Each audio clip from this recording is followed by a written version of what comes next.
केरल में कुदरत का रौद्र रूप देखने को मिला है। वायनाड में लैंडस्लाइड से भारी तबाही मच गई। 90 से ज्यादा लोगों की जान जा चुकी है।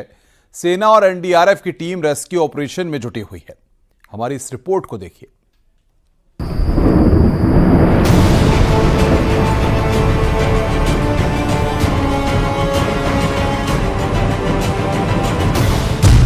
कुदरत के कोप से कांप उठा केरल। पहाड़ से आई तबाही वाली लहर, लैंडस्लाइड से थर्राया वायनाड शहर।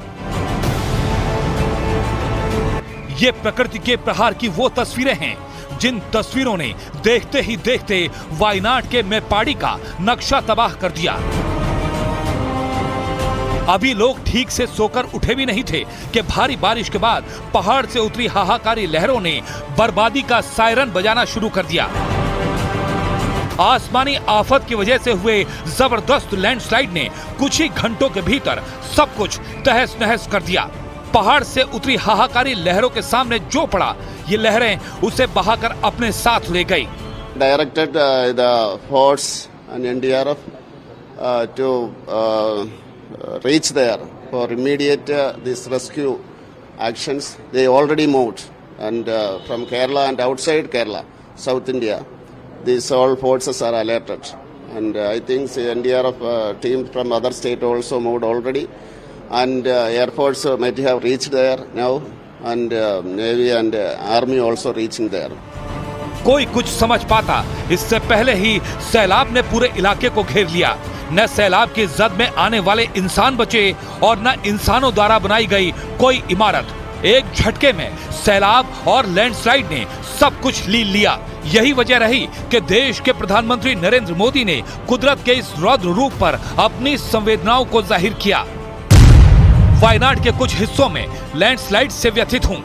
मेरी संवेदनाएं उन सभी लोगों के साथ हैं जिन्होंने अपने प्रियजनों को खोया है और जो घायल हुए हैं। उनके लिए प्रार्थना करता हूं। सभी प्रभावितों की सहायता के लिए रेस्क्यू ऑपरेशन जारी है। केरल के मुख्यमंत्री से बात की और केंद्र की ओर से हर संभव मदद का भरोसा दिया। पहाड़ से उतरी ये खतरनाक लहरें अपने साथ कई गाड़ियों को भी तिनके की तरह बहा कर ले गईं। आनन फानन में राहत और बचाव के लिए टीमों को लगाना पड़ा, लेकिन इस भयानक तबाही के बीच डैमेज कंट्रोल करना हरगिज आसान नहीं था। लेकिन जितना हो सकता था उतनी मदद लोगों तक तुरंत पहुंचाने की कोशिश की गई। इस दौरान सैलाब के बीच में फंसे कई लोगों को रेस्क्यू किया गया और उन्हें सुरक्षित ठिकानों तक पहुंचाया गया। Your heart goes out to all those families, and what I have been told is that the actual place of landslide, so far our teams have not been able to reach there because of heavy rain and because the river has changed its course. So your heart goes out to them, and you can only pray to God to help in this situation. At this point of time, the government of Kerala is trying its level best to reach out to people and save the people, and whatever possible from the part of the state government, they are trying to do it. लेकिन सवाल ये कि क्या ये तबाही यहीं रुकेगी?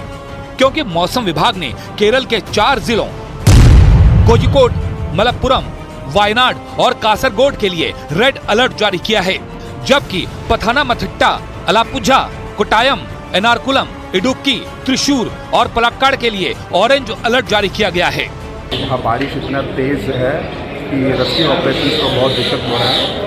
मोर central forces और स्टेट फोर्सेस के सहयोग से हम कोशिश कर रहे हैं कि ज़्यादा लोगों को बचाए इस लैंडस्लाइड से, और ज़्यादा फाइनेंशियल असिस्टेंस ये दोनों सरकार के द्वारा उन परिवारों को मिल जाए। वायनाड में आए सैलाब के बाद रेल यातायात पर जबरदस्त असर पड़ा है, जिस वजह से ट्रेनों को भी रद्द किया गया है।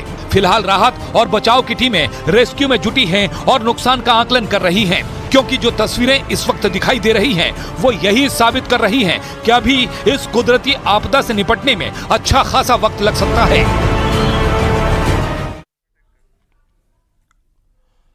रुक रहे हैं यहां पर ब्रेक के लिए। खबरों का सिलसिला लगातार जारी है।